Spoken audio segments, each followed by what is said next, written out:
Production and distribution of City Club forums on IdeaStream are made possible by the generous support of PNC and the Raskin Family Fund, with additional funding from Robert Conrad, Cleveland State University, the Chautauqua Institution, the Cleveland Clinic, and the United Black Fund of Greater Cleveland, Incorporated.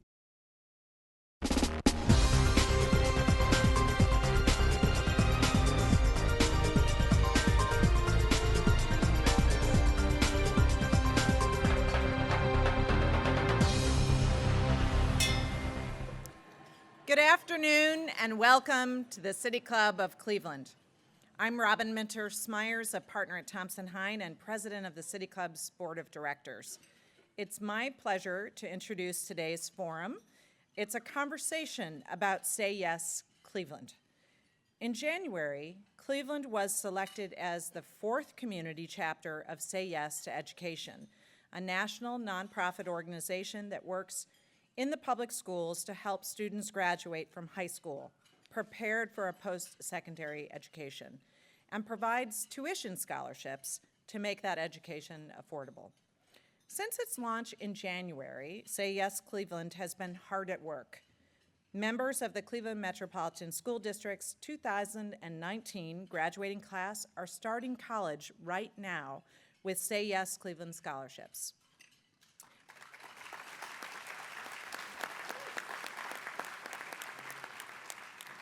When the Cleveland schools started a new school year 2 weeks ago, Say Yes Cleveland rolled out new support services for 16 of the Cleveland public schools, aimed at helping all students from kindergarten through high school succeed emotionally, socially, and academically. Within the next 4 years, all Cleveland public schools will receive these services. Say Yes Cleveland is still in its early stages, so there's still a lot for us to learn and discuss. How is Say Yes Cleveland serving as a complement to efforts already underway through the Cleveland Plan, the city's plan for transforming the schools? Will Say Yes Cleveland truly be a game changer for Cleveland's youth and our region's future economic development? We've assembled a distinguished panel of local leaders to share their thoughts and perspectives. Guiding today's conversation is IdeaStream Executive Editor Joe Froelich. He joined the staff at IdeaStream in 2017 after spending 3 decades at the Plain Dealer. A native of Northern Illinois, Mr. Froelich earned his undergraduate degree from Northwestern University's School of Journalism and attended graduate school at the University of California, Berkeley. In 2017, he was inducted into the Press Club of Cleveland's Journalism Hall of Fame. Mr. Froelich, I now turn the forum over to you to introduce our esteemed panel. Thank you.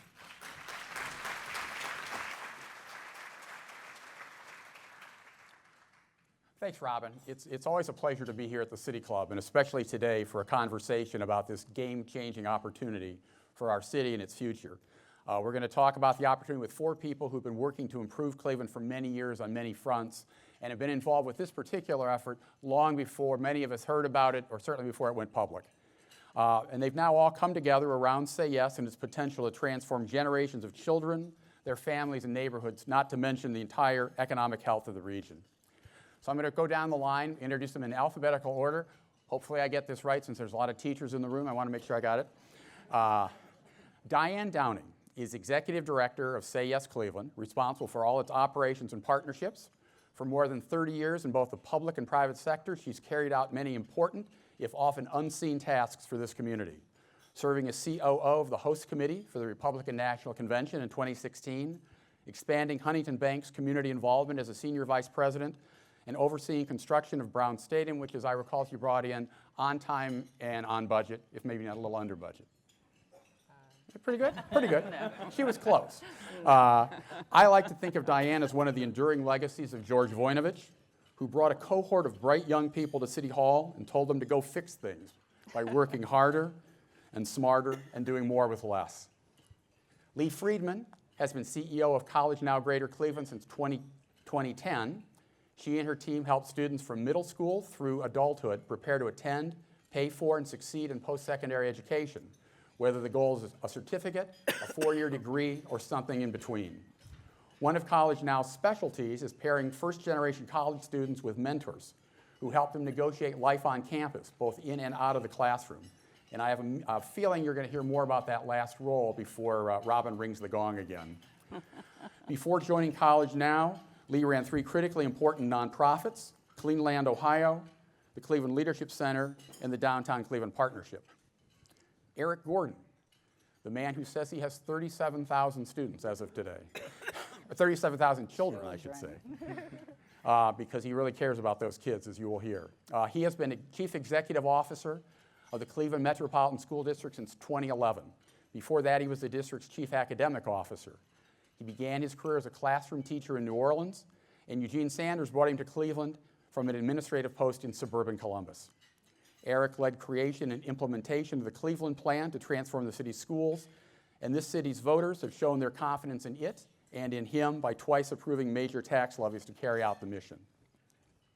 Dr. Monica Price has been Mayor Frank Jackson's Chief Education Officer since 2007. In that role, she's worked with Eric on the Cleveland Plan and also helped initiate for CLE, the Higher Education Compact, the Cleveland Transformation Alliance, as well as Say Yes to Education, in which, as you'll hear, the city is a key partner. She also manages the Mayor Frank G. Jackson Scholarship Program, chairs the Mayor's Youth Development Committee, and organizes the Mayor's annual Youth Summit. In short, this former teacher and principal is all about lifetime learning and community commitment to education. So it's time, let's begin the conversation. Say Yes to Cleveland, to Education in Cleveland, launched here with considerable hoopla back in January, and for several years there have been stories about the possibility of the program coming. So I think a lot of people in Greater Cleveland probably think they grasp the basic concepts.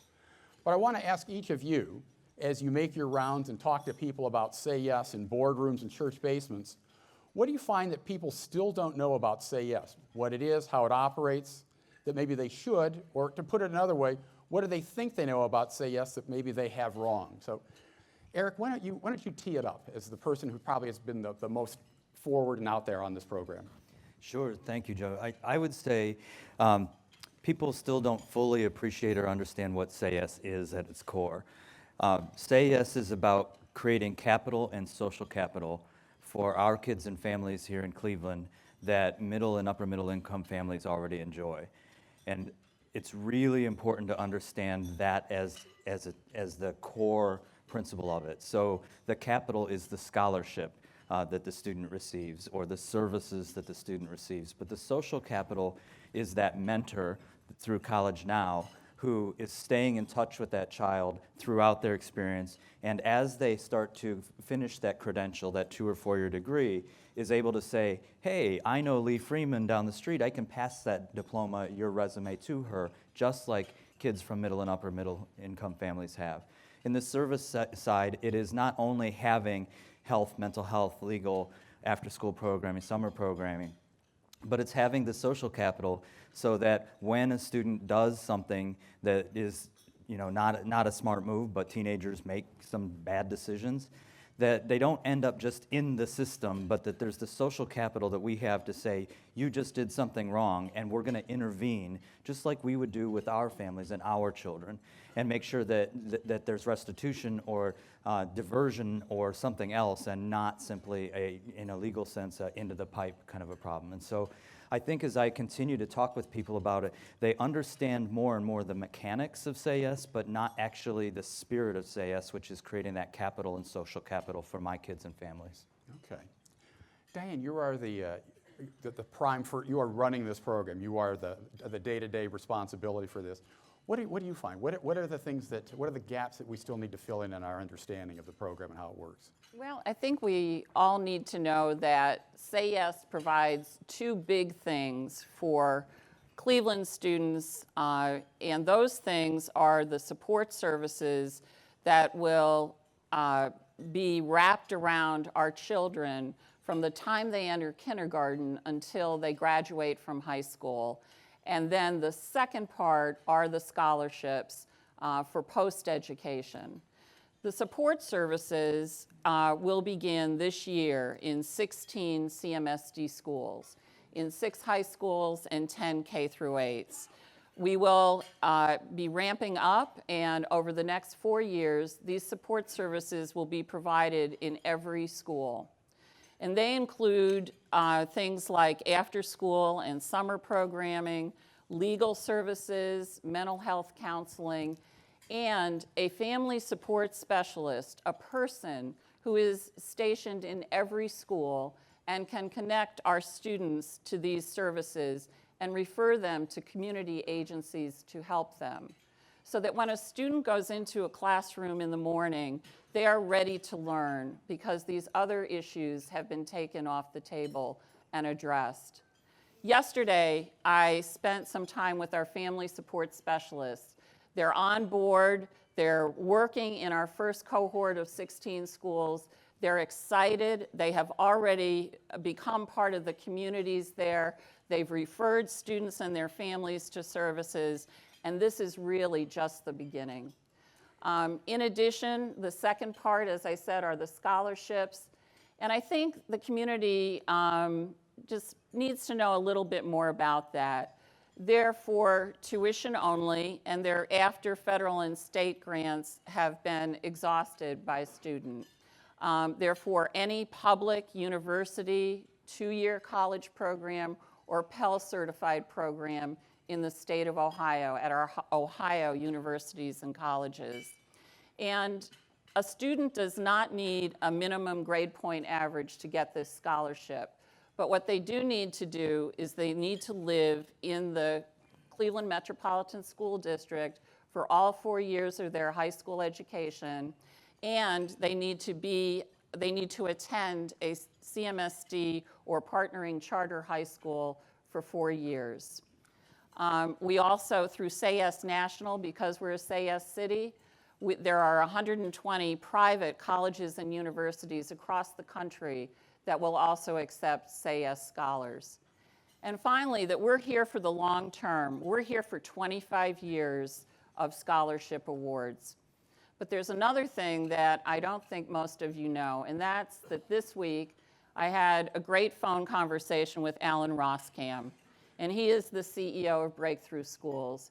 And I told him that we had executed fully the memorandum of understanding between Say Yes National and Breakthrough Schools. And that will make it possible for 4 campuses at Breakthrough to apply to be part of Say Yes, part of the services that we provide. And those applications will be looked at in the second cohort of schools. So this is truly a community partnership. This is bringing everyone together so that we can help our children and make sure that they have access to opportunity, not only while they're in school, but after they graduate and become members of our community. Dr. Monica Price. Yes. Again, you've worked a lot on, as I mentioned, the whole realm of education from preschool through college already. Right.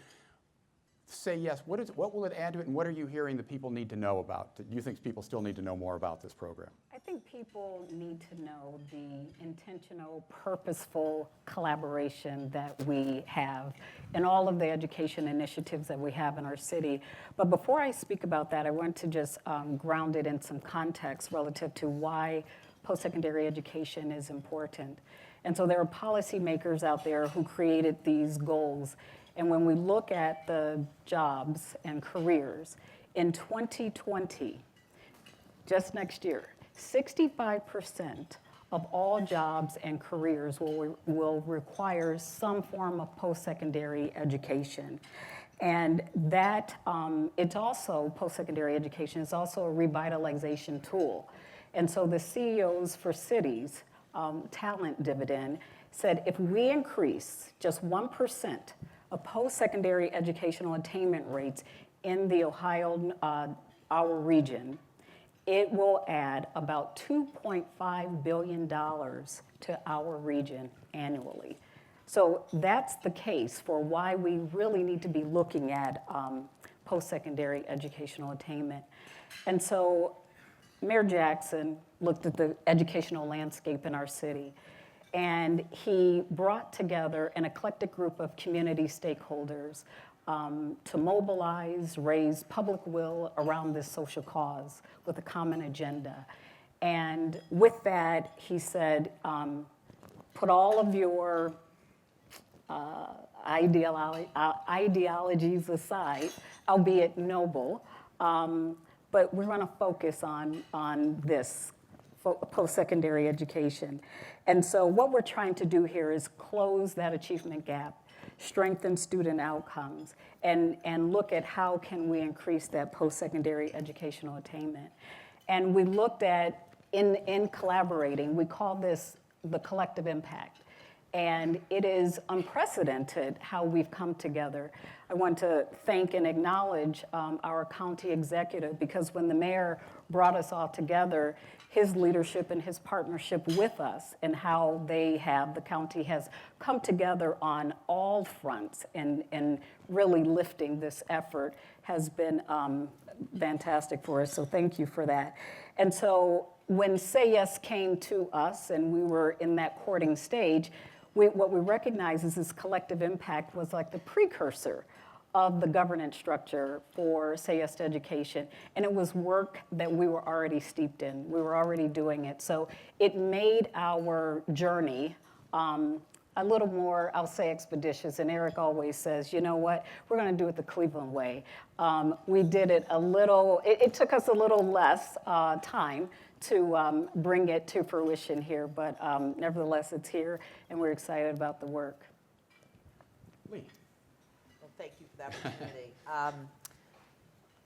I would say this, that my colleagues have covered a lot of what people don't know, but I think on a more granular level, I think there's a misnomer that students coming from high poverty communities can go to college for free. That's one thing that I want to talk about. The second is that culture, family culture, in terms of what your expectations are for your children, don't matter in terms of going, if you go to high school, somehow these kids go to college. And I think what we have found locally, but nationally too, is that one, college is not affordable, often for even middle-class families. For students coming from low-income families, yes, there are some pieces in place, but in fact, the obstacles can be $9,000, $10,000 a year to even go to a state school. And that isn't really solvable. Monica referenced the fact that 2/3 of the jobs being created require some kind of post-secondary credential. So part of what Say Yes is doing is taking that obstacle away. But the other really important piece is that it's changing the hope, aspirations, and culture in our community so every student knows from day one that they have the opportunity to fulfill their dreams, that there is an expectation they will, but there's the means to do it. The social services break down obstacles that sometimes students coming from low-income families face. They're comprehensive. I'm sure we can answer more questions about that later. But having that hope out there, knowing for 25 years, changing the way the adults in the buildings think about this, and then supporting students every step of the way once they're in their post-secondary experience, that's really the game changer that this will take care of over the course of really 2 generations. When you talk about changing hope or giving hope, are you starting, because all of you were at some point, at some level involved already, and obviously you're involved in the schools, right. You're already talking to students. Are you and their families? Are you starting to see a change? Has it already begun? Do you think, or is this more aspirational for us? Well, I would tell you, we have already seen early signs. Now, remember, this was announced at the end of January, but within a very short period of time, I'm going to say 90% of the students at CMSD began the application for the scholarship. We see early indicators, maybe even more. We see early indicators of FAFSA completion. We're talking already when kids are at the end of their senior year. So we believe that as students know it's coming down the pike from very young, right? The kids starting your preschool classes will know. Yeah, I would say even more directly than that. On January 18th, we announced Say Yes to Education. If you recall, that was the weekend we all got snowed in.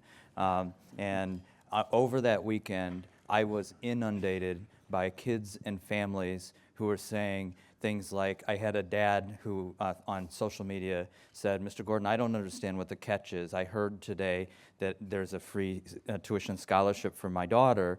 Can you tell me what the catch is? And I went back and forth with him 3 or 4 times that there was no catch, and he finally responded, I was just about to move in with my sister in New York where they had free tuition, and now I can stay in Cleveland.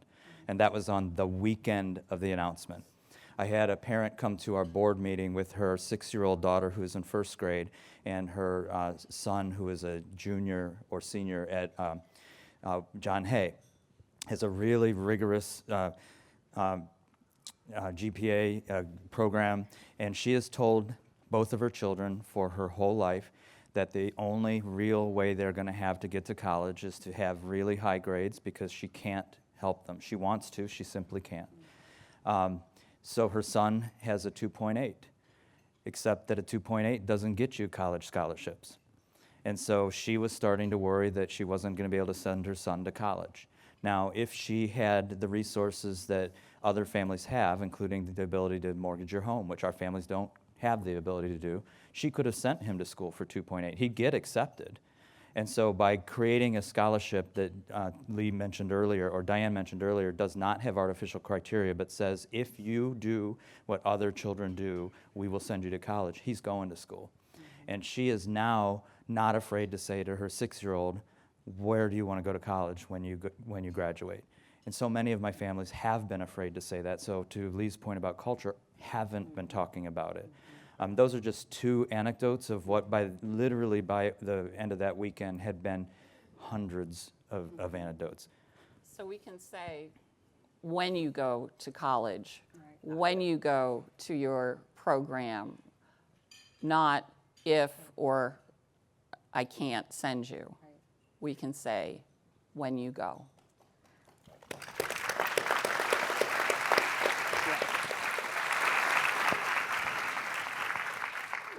Joe, the day of the launch, I remember I was on stage, and afterwards I went and just wanted to get a feel for the children and what they thought about it. And I remember going into the media center, and this young lady said, wow, I have choices now. She was just going to go do this or that. I can't remember where she was going, but she says, I get to think bigger because now I can afford to go somewhere else. So again, education, it's an equalizer, and it also eradicates some of those inequities that some of our children unfortunately face. Let me add something to this. This is an economic reality. When the economy is robust, less kids go to college. When the economy is not doing well, a lot of more kids go to college or try, and they will often go to a community college because if they're Pell eligible, that will cover. The reason for that is they get lured by the $10 an hour job that's readily available in a robust economy. And what they can't see is that is a path to long-term poverty, because $10 an hour is $20,000 a year roughly, and that is not a living wage. And so what happens is if you can't, this has also been built to get kids to school right after their senior year. At most, 1 year they can have a gap, at most. Because if you don't get them, they get down the path of life, and they've wound up in a place they didn't mean to go. And this will allow them not to have to do that regardless of economy, et cetera. Because, in the past, if the economy is good and the bills are too big for college, they just go get a job.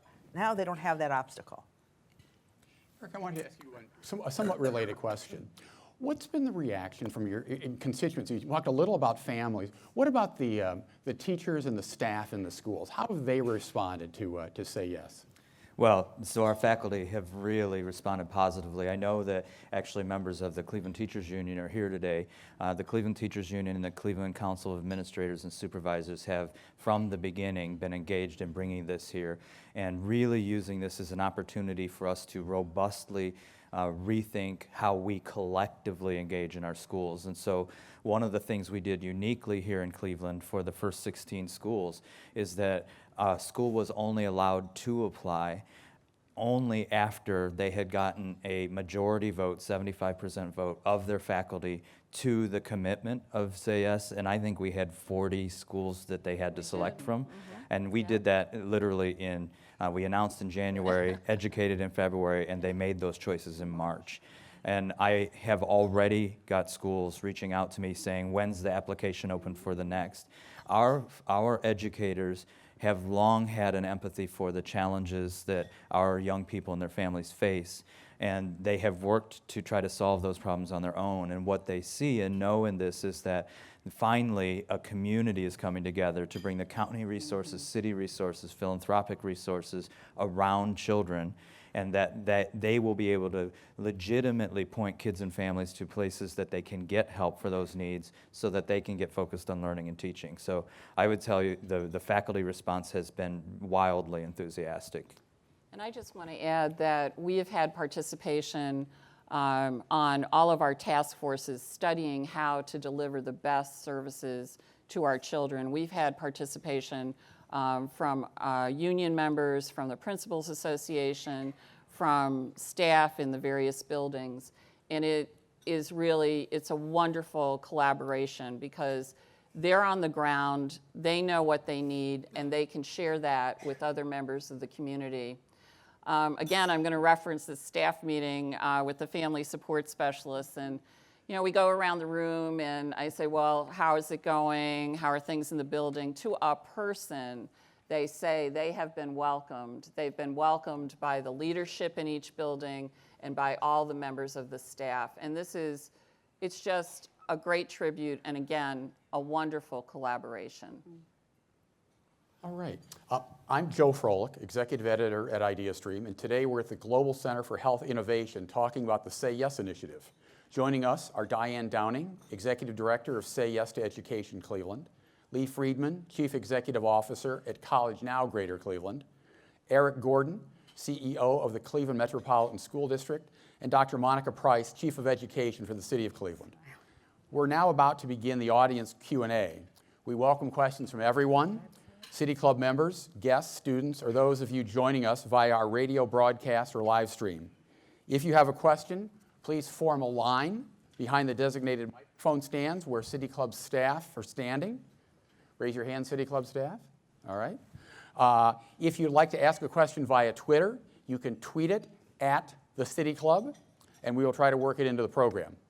We want to remind you that your questions should be questions, not statements, and they should also be brief and to the point so that we can hear from as many voices as possible. Obviously, there's a lot of details to this program, but to cover as much as we can. So may we have the first question, please? Right here. Good afternoon. My name is Merle Johnson. I'm on the Ohio Board of Education. And so often when ideas are being planned for students, so often students are not in the room. There are so many things going on where adults are making decisions about what will please students, and the students don't get to really have a say. So my question is, what role did students have in planning this whole Say Yes to Education project?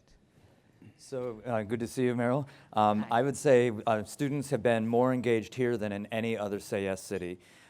One of the things that we needed to do was look at data about where our students are performing from preschool all the way to graduation. And those data analytics then come back to the planning group. Before we took any of that data to the planning group, we took it to my student advisory committee, which is 400 students from across the city, 9th through 12th grade.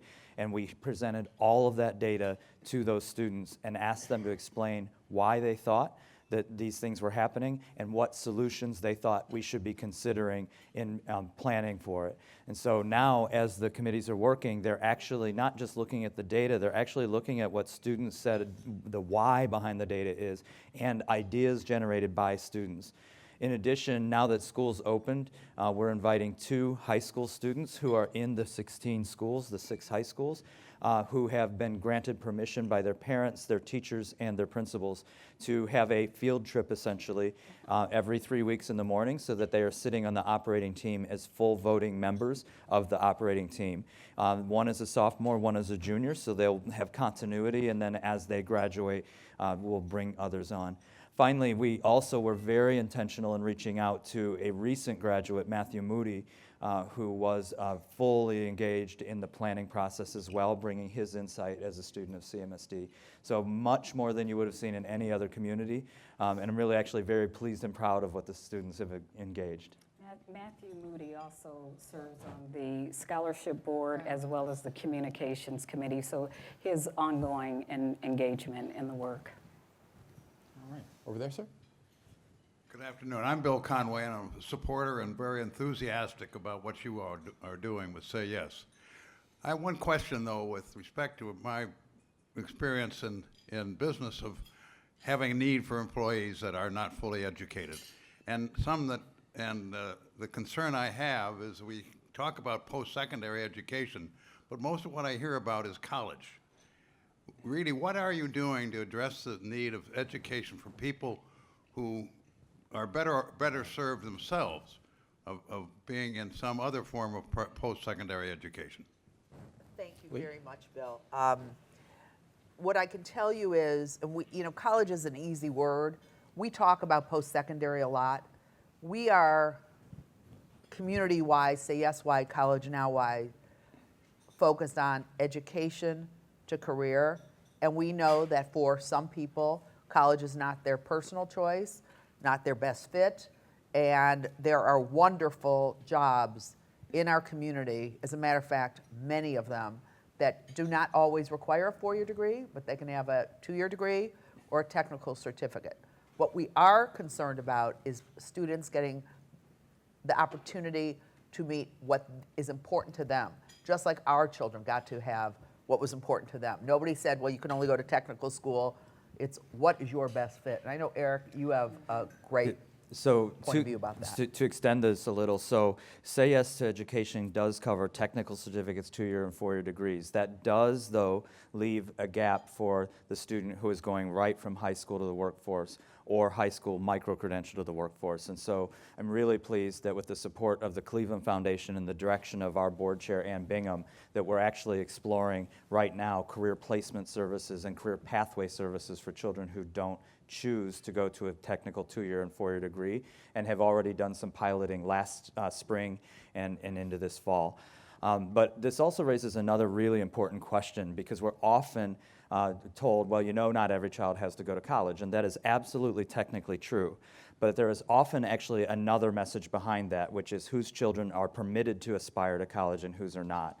And so we have to call the question in this community that every child should have the aspiration, the opportunity to aspire to a full 4-year degree if they wish, and then we should have the continuum for those who choose not to, as opposed to kind of the hidden message of, your kids, Eric, don't need to go to college while my kid will. So we're trying hard to confront.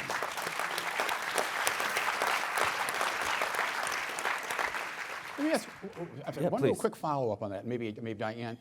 So what if a young person graduates, decides they want to go into the workforce, and 2 or 3 years from now decides they need more training? Can they bank their scholarship, or can they come back and get it down the road?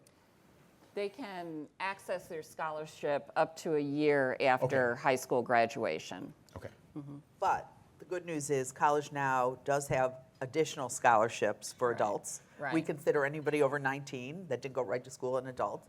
And they can certainly come to College Now, and if they're interested in those kinds of programs, we have specific funding, we have specific tools to help them find the right fit. And so that is always open. There's obviously, free service to the public, anybody that needs to come in and get additional education. Over here. This is a fabulous program, and I thank each one of you for the work that you're doing to facilitate its success. So I have 2 questions. First of all, historically, I've heard stories about the district's guidance counselors, and I don't even know if that's their title anymore, but they have been fairly narrow in the pathways that they have been offering to their students in terms of careers. So as a result of this program, has there been any more rigor, either in the school district or Lee with College Now, to expose our students to the wide variety of possibilities, not only for today's jobs, but for tomorrow's jobs, and not just our high school students, but even our much younger middle and elementary school students, so that they can really have a much broader scope of what the possibilities are? Second question is, you have this captive audience of people here, many of whom I think would probably like to do some volunteer with you. So do any of you have any needs to help facilitate or sustain the program's success? Well, I'm going to jump in on the second question first. So The answer is yes. the answer is yes. There are different ways to serve, but one of the most important is to finish our fundraising for our scholarship dollars. We need $125 million to secure these last dollar tuition scholarships for 25 years or 2 generations of our students. Right now, we've raised about 70%. We have had incredible support from the corporate and philanthropic community. We've had historic gifts from organizations and individuals, but we need to keep going. So we have a very active scholarship fundraising committee. They will let you know later how you can contribute, but that is certainly one way. If you are interested, if you are moved by this program, we want it to be fully funded, and we want to do that within the next 2 or 3 years. There are also volunteer opportunities. Say Yes is based on task forces. So we had 6 task forces going for the last several months. We took a little break over the summer, but we're going to begin meeting again this fall, and we're going to create some new task forces around specific educational issues. You can get in touch with me if you're interested in volunteering for those efforts. It's dDowning@sayyestoeducation.org, and we are happy to include everyone there. We want everyone who is interested and can spend the time to be part of this work. So I'm going to build on that and use number 2 to go back to number 1 as well. So in addition to that, this community stood up, as we always do, to get mentors for the college mentorship program. But we have to remind ourselves that we're going to graduate another 2,200 kids next year, and they will also need mentors. And so keeping in mind, we have to keep building that mentor core through College Now Greater Cleveland. And while we have sufficient mentors for this year, we can't lull ourselves and say we did it. This is a 25-year strategy. But also to the question of broadening the awareness and impact of career pathways, we started a program called True to You, which is actively seeking mentors now, and there's actually a table outside where we have 2 adults with every 12 eighth graders across the city, where they are exploring through the entire year, who are they, what do they care about, what are they interested in, what pathways are available to them, how to select one of our 36 high school programs that match those pathways, and we need those adult mentors as well. College Now and the district cross-trained all of our counselors and advisors together around Say Yes, so that's another way we're trying to broaden the message. And then we're exploring opportunities like Get Work or Fit that we've looked at Ginn Academy and some others, which is actually tools that help students find a profile of interest and unpack jobs that are related but they may not have even thought of. So we're really working hard to broaden our career interest scope so that kids are exposed to things that they may never have heard of in a more traditional sense. I'd like to just add, thank you, Eric, we are working on this education to career thing, as you've heard, together. I want to say one more word about our mentoring program. Sometimes when you hear the word mentor, it can sound, geez, I don't know if I have time to do that. Maybe it's a daily thing or weekly thing. The College Now Mentoring Program, which has been around now for 7 or 8 years, is an email-based mentoring program, and there's a curriculum behind it that College Now writes. So essentially the obligation is 2 emails a month with your mentee, who's at college, and by the way, doesn't have the time for you anyway, right? Just like your own kids. And a couple in-person meetings, and then we host some events for people that are able to access them. I can't stress enough how important this is for our students. Back to the social capital builds, and my board chairman, Mark Ross, is sitting here, and how many people have you now hired through the mentoring pipeline? 3, something like that. The program just started graduating people. The retention and completion rates are improved tremendously. And we come to your offices. We have people coming from 450 companies. This is another way to get involved. Madeline Reif, raise your hand. She runs our mentoring program. I have a whole team over there. Yay, Madeline. They will come to your facilities, talk about this mentoring program, and sign people up. We have 1,600 pairs that are launching right now. That's 3,200 people we're managing. Next year, we expect that to grow way up as we scale this up. You know, freshmen, sophomores, juniors, seniors, we're going to need a lot more. Eventually, we think we'll need 3,500 pairs. So if anybody in the audience is interested, again, we don't need them this year, but we are going to start very soon on recruitment, literally very soon. So if you have an opportunity for us to come talk to the people in your offices, remember, it costs nothing. They can do it from Abu Dhabi if they need to. So we appreciate the consideration for that, too, and all the support you've all given us till now. My mom's doing it from Pittsburgh, so you can Yeah, do there it. you go. Colleen? Good afternoon. I'm Colleen Cotter with the Legal Aid Society of Cleveland. And I think the focus, thank you, Eric, the focus of a lot of the conversation about Say Yes has been around the scholarships and the fundraising around the scholarships, and that is clearly incredibly wonderful. But you mentioned earlier the importance of social services in this model. So if you could talk a little bit more about why Say Yes has identified support for families throughout the child's education as key to the success of Say Yes, and how that is being implemented here in Cleveland, both in terms of how that's being deployed and where is the money for that coming from? Thanks for that question. And Colleen, thanks to you, Legal Aid, and the Cleveland Metropolitan Bar Association.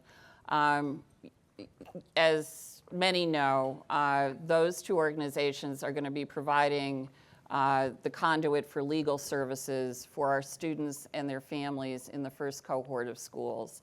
And they are taking on that financial burden, and we appreciate that. We also appreciate the number of volunteers from the Cleveland Metropolitan Bar Association who will be helping our students and our families.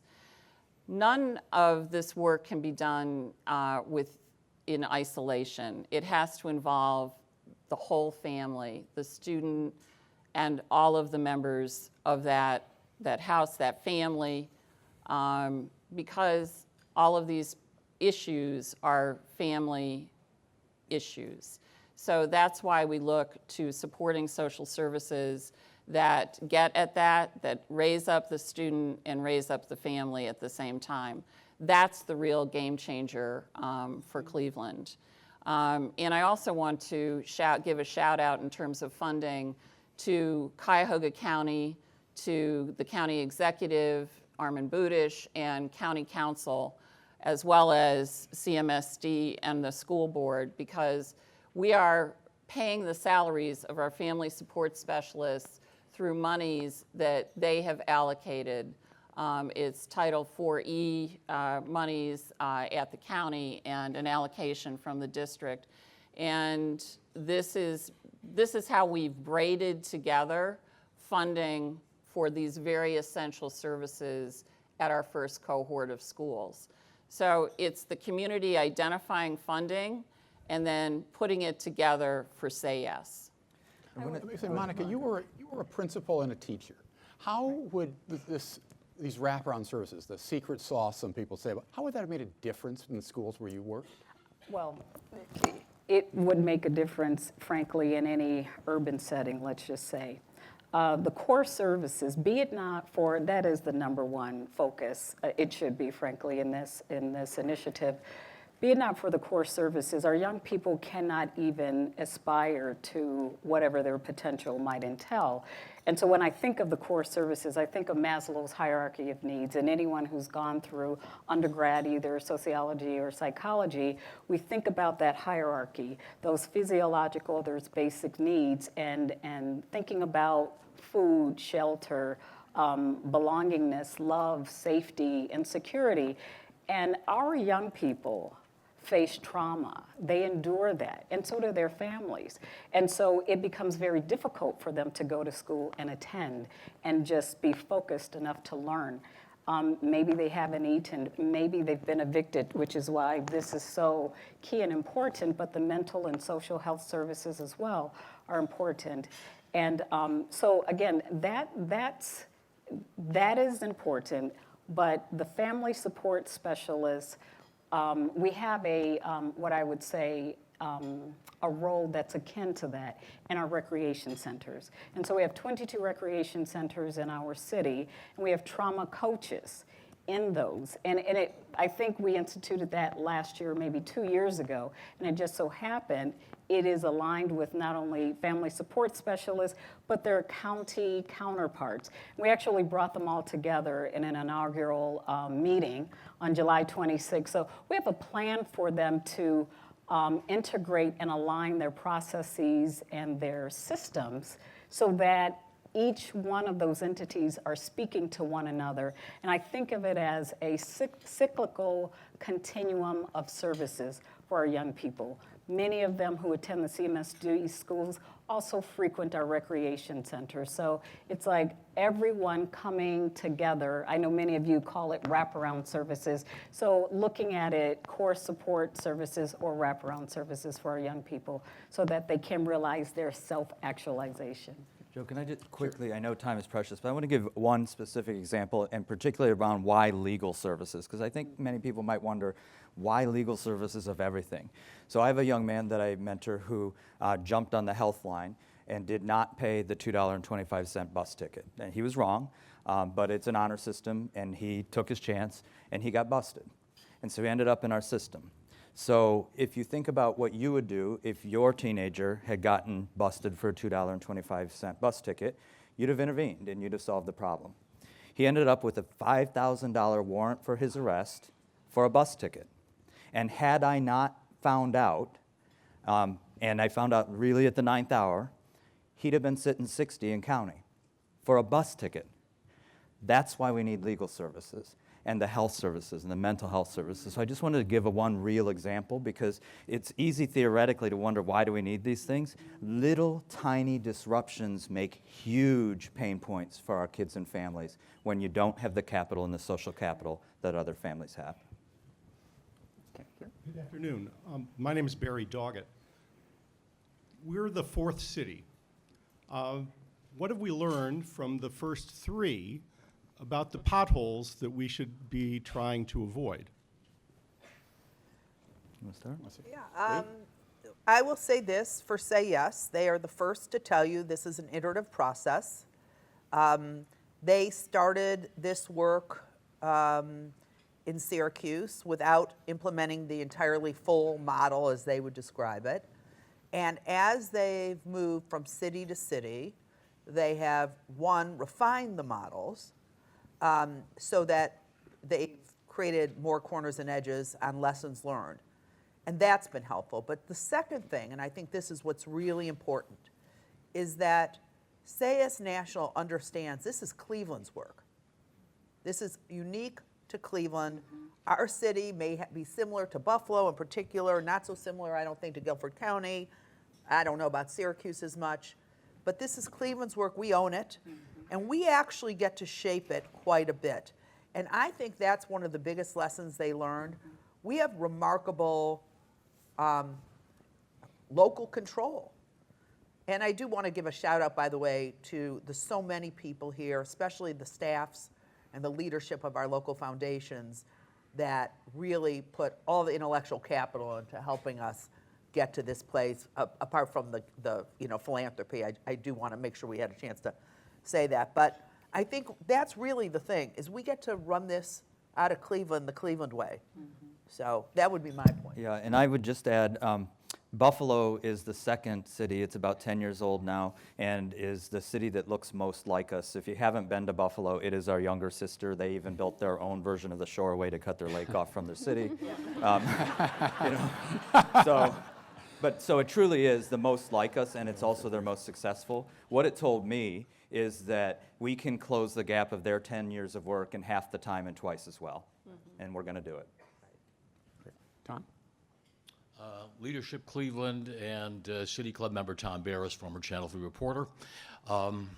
Question probably largely for Eric. You've said that a specific grade point requirement is not necessary to get one of these scholarships. But we all know that system-wide, the City of Cleveland's schools have performed somewhere between disappointing and appalling on state report cards for whatever value that has. What difference do you think having this program in place and the incentive for students to just apply themselves more and do better and have the support system, what impact do you think it will have on the system's performance on state report cards, given the fact the state keeps moving the goalposts every year? Yeah, well, so on the report card, it depends on what the report card is. To your point, it changes every year. More specifically, though, to your question, Tom, the Cleveland plan has proven that we can move the needle. And while we have a long way to go, we have improved every single year. And I expect on the report card on September 12th, you'll see improvement again. What the mayor has said very directly is this is the logical next step. So we've shown that we can do it under the harshest circumstances that our kids and our community face.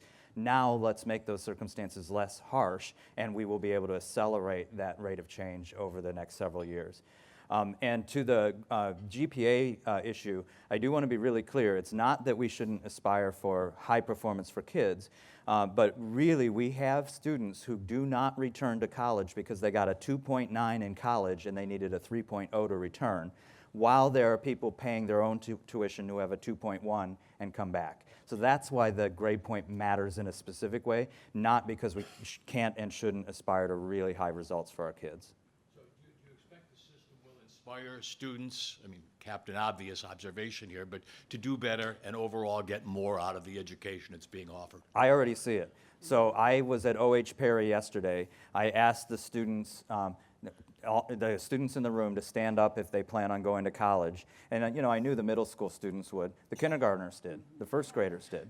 Stood up because they now know they're going to college. And so I talked about, and actually the Voinovich family were there and were so elegant about the importance of doing well in K-8 schools so that they can go to college. I'm already seeing differences in behavior, and we're in the second week of school.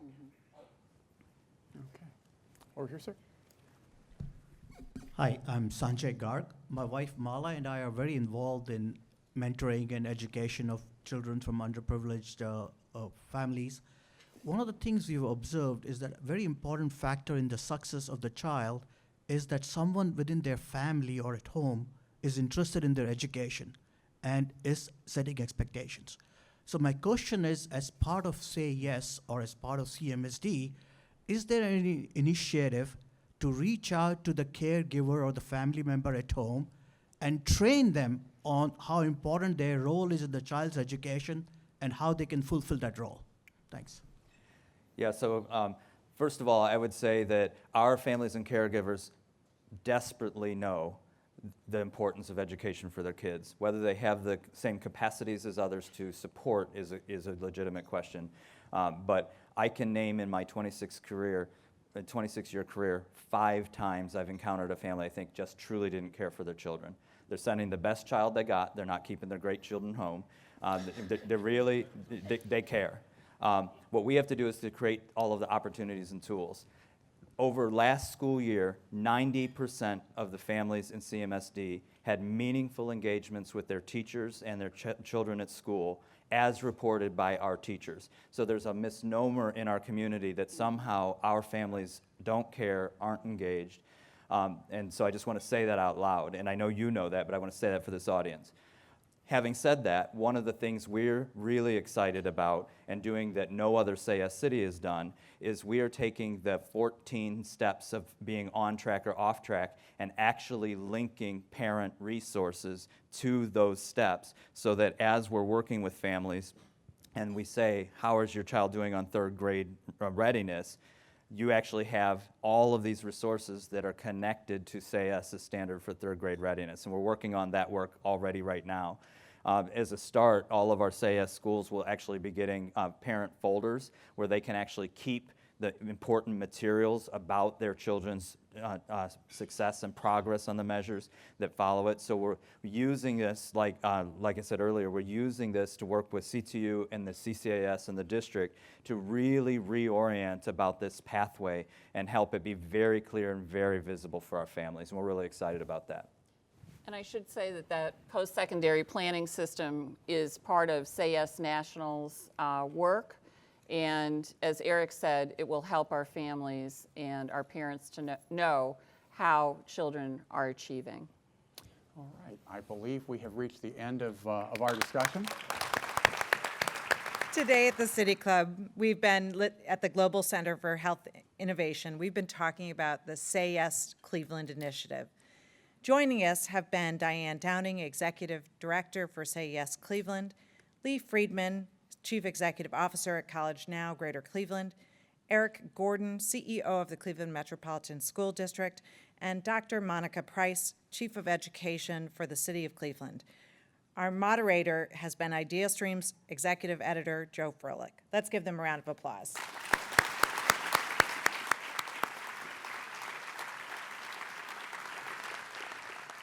Today's forum is presented by the College Now Greater Cleveland with additional support from PNC. And that brings us to the end of today's forum. Thank you, Ms. Downing, Ms. Friedman, Mr. Gordon, and Ms. Price. Thank you, Mr. Froelich, for moderating. And thank you, members and friends of the City Club. This forum is now adjourned.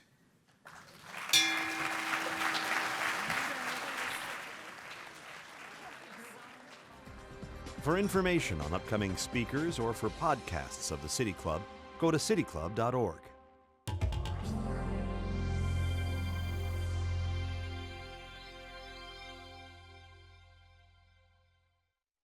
Production and distribution of City Club forums on IdeaStream are made possible by the generous support of PNC and the Raskin Family Fund, with additional funding from Robert Conrad, Cleveland State University, the Chautauqua Institution, the Cleveland Clinic, and the United Black Fund of Greater Cleveland Incorporated.